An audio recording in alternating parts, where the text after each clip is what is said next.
Hallelujah, price lord. ಕರ್ತನಾದ ಯೇಸು ಕ್ರಿಸ್ತನ ಹೆಸರಿನಲ್ಲಿ ನಿಮ್ಮೆಲ್ಲರಿಗೂ ಪ್ರೀತಿಯ ವಂದನೆಗಳು. ಪ್ರಿಯ ದೇವಜನರೇ, ದೇವರು ನಿಮ್ಮ ಬಗ್ಗೆ ಎಲ್ಲವನ್ನ ತಿಳಿದುಕೊಂಡವನಾಗಿದ್ದಾನೆ.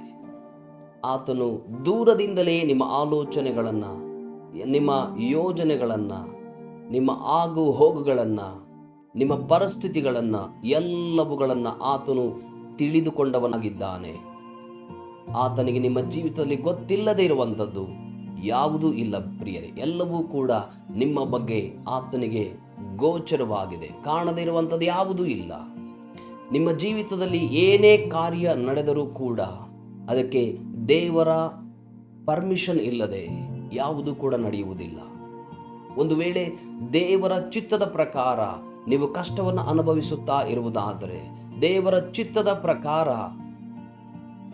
ನೀವು ಹೋರಾಟದಲ್ಲಿ, ಸಂಕಷ್ಟದಲ್ಲಿ, ರೋಗದಲ್ಲಿ ಹಾದು ಹೋಗುತ್ತಾ ಇರುವುದಾದರೆ ಅದಕ್ಕೆ ಒಂದು ಅಂತ್ಯ ಇದೆ ಪ್ರಿಯರೇ. ದೇವರಿಗೆ ಕೊನೆ ಇದೆ ಅದರಿಗೆ. ಅದೇ ರೀತಿ ಯೋಬನು ಪೂರ್ತಿಯಾಗಿ ದೇವರ ದೃಷ್ಟಿಯಲ್ಲಿ ನೀತಿವಂತನಾಗಿದ್ದನು.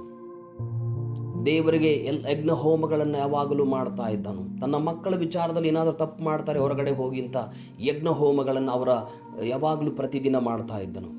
ಅಂದರೆ ನಾನು ಏನಾದರೂ ತಪ್ಪು ಮಾಡಿದರೆ ನನ್ನನ್ನು ಕ್ಷಮಿಸು ಎಂಬುದಾಗಿ ಮಕ್ಕಳನ್ನು ಅವನನ್ನು ಅಂತ ದೇವರ ದೃಷ್ಟಿಯಲ್ಲಿ ನೀತಿವಂತನಾದ ಯೋಬನ ಜೀವಿತದಲ್ಲಿ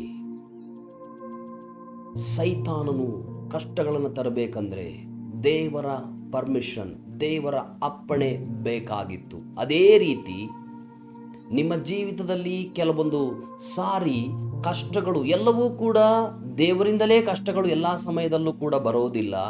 ಕೆಲವು ಸಮಯ ಸೈತಾನನಿಂದ ಬರ್ತವೆ.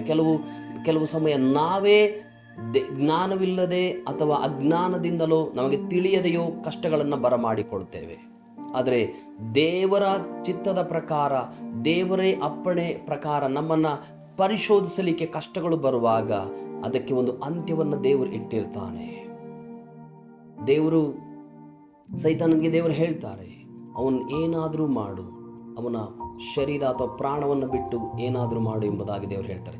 ದೇವರು ಅವನಿಗೆ ಅಪ್ಪಣೆ ಕೊಟ್ಟ ನಂತರವೇ ಅವನು ಆ ಯೋಬನ ಜೀವಿತದಲ್ಲಿ ಅಥವಾ ಶರೀರಕ್ಕೆ ರೋಗಗಳನ್ನು ತಂದಿದ್ದು ಸೈತಾನನು.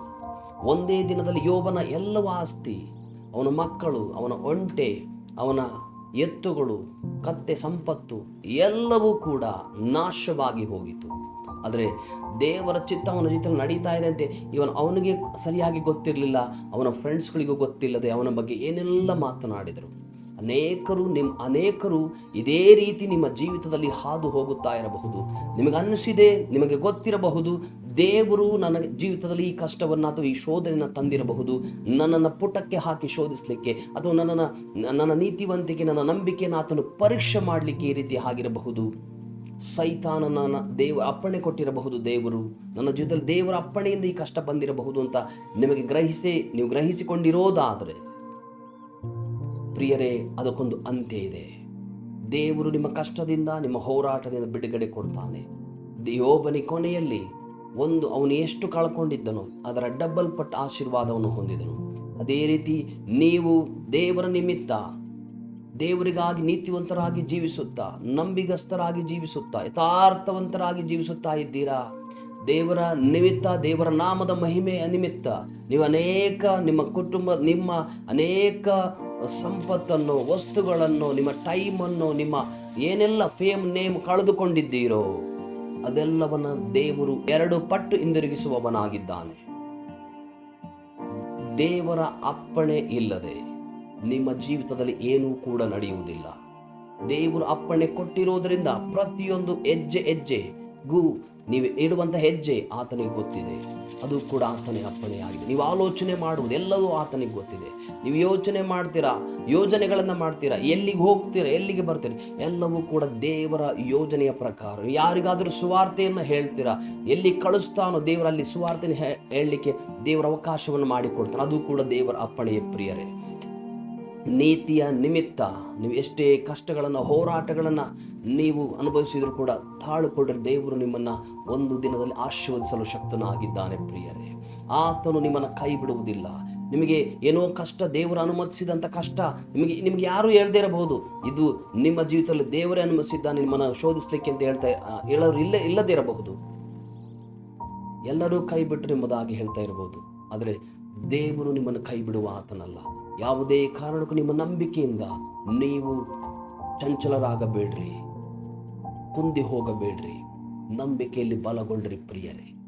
ದೇವರ ವಾಕ್ಯವನ್ನು ಹೆಚ್ಚಾಗಿ ಹೋದ್ರಿ. ಯಾವಾಗ ನಿಮಗೆ ಕಷ್ಟ ಬರ್ತದೋ ಆವಾಗಲೇ ದೇವರೊಟ್ಟಿಗೆ, ದೇವರ ಪ್ರಸನ್ನತೆಯಲ್ಲಿ ಹೆಚ್ಚಾಗಿ ಆತನ ಸನ್ನಿಧಾನದಲ್ಲಿ ಕಾಲ ಕಳೆಯುವುದಾದರೆ, ಪ್ರಾರ್ಥನೆಯಲ್ಲಿ, ದೇವರ ವಾಕ್ಯದಲ್ಲಿ ನಿಮ್ಮನ್ನು ದೇವರು ನೋಡುವ ಆತನಾಗಿದ್ದಾನೆ. ಅದರಿಂದ ಮೇಲೆ ಎತ್ತುತ್ತಾನೆ, ಬಿಡುಗಡೆ ಕೊಡಲು ಶಕ್ತನಾಗಿದ್ದಾನೆ. ದೇವರ ಅಪ್ಪಣೆ ಇಲ್ಲದೆ ಒಂದೇ ಒಂದು ಅಳುವು ಕೂಡ ಅಲುಗಾಡೋಕ್ಕೆ ಸಾಧ್ಯವಿಲ್ಲ ಪ್ರಿಯರೇ. ಒಂದು ಹುಲ್ಲುಗರಿಕೆ ಕೂಡ ಅಲ್ಲಾಡಲಿಕ್ಕೆ ಸಾಧ್ಯವಿಲ್ಲ. ನಿಮ್ಮ ಜೀವಿತದಲ್ಲೂ ಕೂಡ ಅದೇ ದೇವರ ಅಪ್ಪಣೆ ಇಲ್ಲದೆ ಅದು ಒಳ್ಳೆಯದು ಕೆಟ್ಟದ್ದು ಏನೂ ಕೂಡ ನಡೆಯಲಿಕ್ಕೆ ಸಾಧ್ಯವೇ ಇಲ್ಲ. ಇದುವರೆಗೆ ಏನೆಲ್ಲ ನಡೀತೋ ಅದೆಲ್ಲವೂ ದೇವರೇ ನಡೆಸಿಕೊಂಡು ಬಂದಿದೆ. ಇದು ಮುಂದೆ ಏನು ನಡೀತೋ ಅದಕ್ಕಿಂತ ಹೆಚ್ಚಾಗಿ ಮಹಿಮೆಯಾಗಿ ಅದೆಲ್ಲವನ್ನ ಕೂಡ ದೇವರೇ ನಿಮ್ಮ ಜೊತೆಯಲ್ಲಿ ಮಾಡಲು ಶಕ್ತನಾಗಿದ್ದಾನೆ. ದೇವರು ನಿಮ್ಮನ್ನು ಆಶೀರ್ವಾದ ಮಾಡಿ ನಿಮಗಾಗಿ ನಾನು ಪ್ರಾರ್ಥಿಸುವವನಾಗಿದ್ದೇನೆ.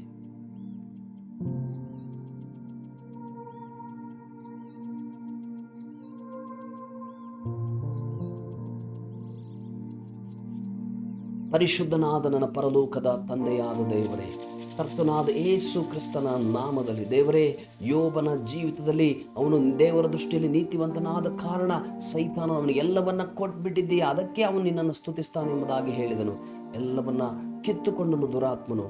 ಅದು ಕೂಡ ದೇವರ ಅಪ್ಪಣೆಯಿಂದ. ಕಷ್ಟಗಳು ಇವರ ಜೀವಿತದಲ್ಲಿ ಬರಬೇಕಾದ್ರೆ ದೇವರಿಗೆಲ್ಲವೂ ಗೊತ್ತಿದೆ, ದೇವರ ಅಪ್ಪಣೆ ಪ್ರಕಾರ ಬರ್ತದೆ. ಅದನ್ನು ತಿಳಿದುಕೊಂಡು ನಂಬಿಕೆಯಲ್ಲಿ, ಪ್ರಾರ್ಥನೆಯಲ್ಲಿ ದೇವರೇ ನಿನ್ನ ಸನ್ನಿಧಾನ, ನಿನ್ನ ಪ್ರಸನ್ನದಲ್ಲಿ ಹೆಚ್ಚಾಗಿ ಕಾಲ ಕಳೆಯಲಿಕ್ಕೆ ಸಹಾಯ ಮಾಡು ದೇವರೇ.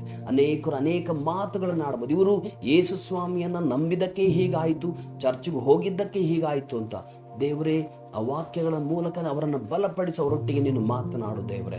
ನಿನ್ನ ಅಪ್ಪಣೆ ಇಲ್ಲದೆ ಒಂದೇ ಒಂದು ಸಂಗತಿಯು ಕೂಡ ಇವರ ಜೀವಿತದಲ್ಲಿ ನಡೆದಿಲ್ಲ, ನಡೆಯುವುದು ಕೂಡ ಇಲ್ಲ. ದೇವರೇ, ಇವರನ್ನು ಆಶೀರ್ವದಿಸಪ್ಪ. ಬಲವಾಗಿ ನಂಬಿಕೆ ಬಲವಾಗಲಿ ದೇವರೇ, ನಂಬಿಕೆಯಲ್ಲಿ ಬಲಪಡಿಸು. ಯೇಸು ಕ್ರಿಸ್ತನ ನಾಮದಲ್ಲಿ ಬೇಡಿದ್ದೇನೆ ಜೀವವುಳ್ಳ ತಂದೆಯಾದ ದೇವರೇ. ಆಮೇನ್, ಆಮೇನ್. ದೇವರು ನಿಮ್ಮನ್ನು ಆಶೀರ್ವಾದ ಮಾಡಲಿ ಪ್ರಿಯರೇ. ಆಮೇನ್.